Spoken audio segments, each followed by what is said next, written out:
In this video, we're going to go over how to customize length. So if you don't have 18-inch increments in your space and you need to get to a more precise size, that's what we go over here. So that brings up our DIY tile. This is a 9x18 tile. It comes with reinforcing strips. These strips provide the strength to the tile after you cut it. So you'll have to move them into the various grooves that we'll go over here in a little bit to provide the strength for the installation that you're working on. On the surface, you've got lines that you can cut on, which again we will go over in more detail a little bit later. So that's what this tile's function is meant for. We've got all three surfaces, solid, smooth, like this one, a diamond plate, and this is our open. So, in this particular installation, we've got a hard wall here that we're trying to fill in this gap between.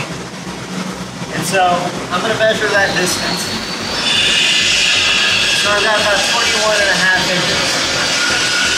So, we can fit one 18-inch tile in here, and then we'll have to make up the rest of it with the DIY tile.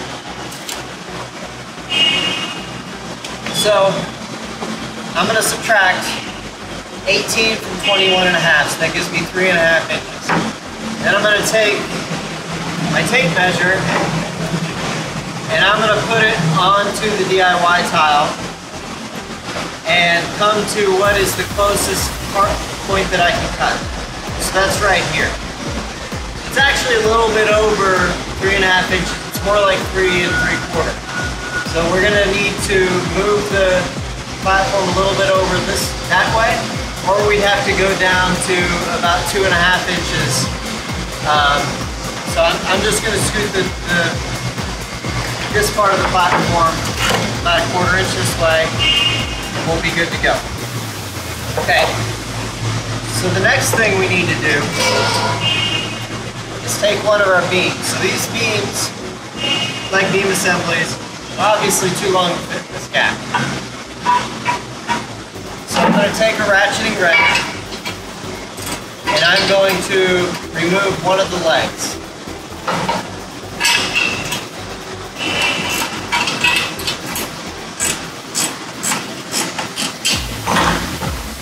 So I'll just slide that out. As you can see, it's got the bolt and the washer.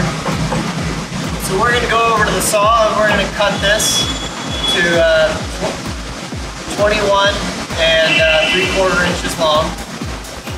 And then we'll deburr the end and we'll reattach.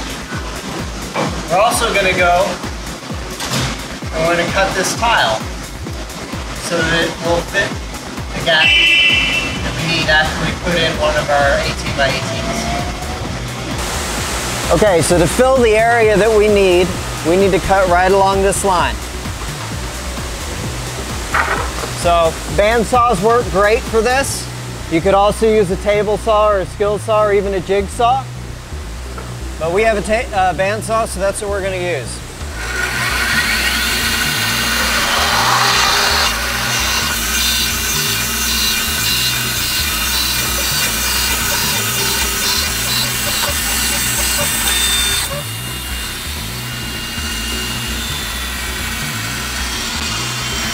So that's what the finished part looks like.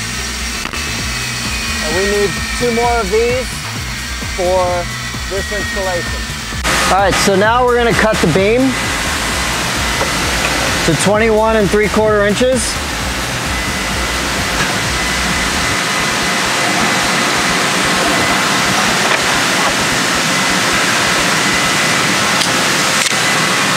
We happen to have this large metal cutting saw, but you could use any kind of metal saw as long as you can cut pretty straight.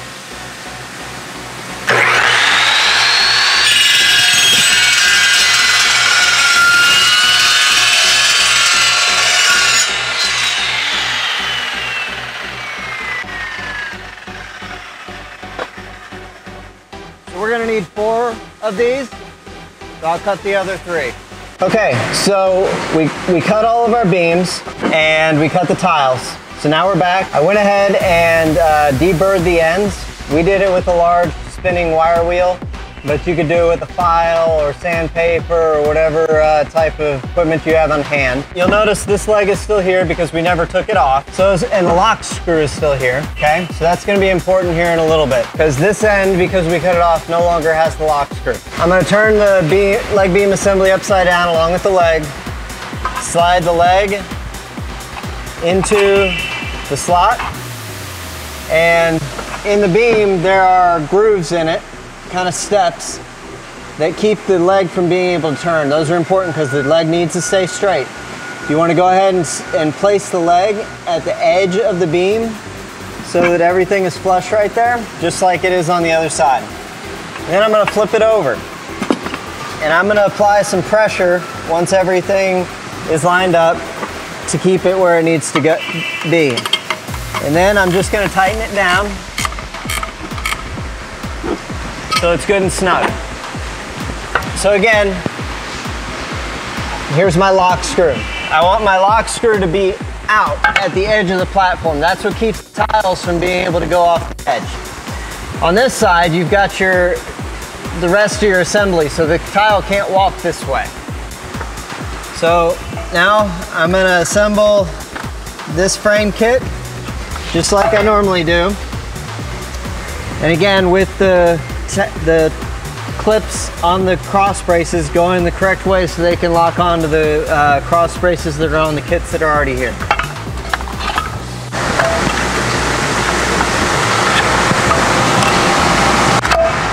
So lift up the kit, the cross brace clips over that cross brace that's already there, and put it into place. I went ahead and assembled this other frame kit so that and there it's in place. And so now I'm going to go ahead and put this tile, the bridge tile, in place. And now for the DIY tile. Each one of the tiles comes with three aluminum bars. We call these support strips.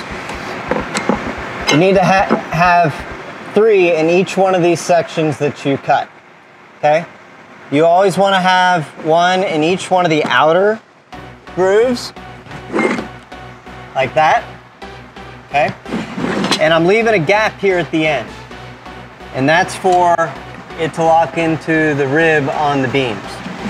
Okay, so there should be a gap on both sides, and you may need to, play with it a little bit to make sure you've got it centered right. And then I'm going to put one on this end here. And then you want one roughly in the middle, but again, you have to put it in one of these grooves here. So I'm going to pick this one here.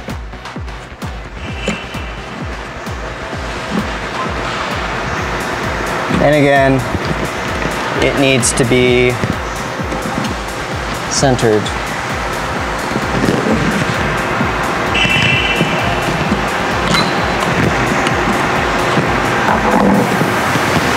Okay, one other important thing to note is you should never actually use a piece that you've cut that you can't get all 3 strips into, okay? That gives it the strength that it needs. So again, just like with the tiles, you install it at an angle.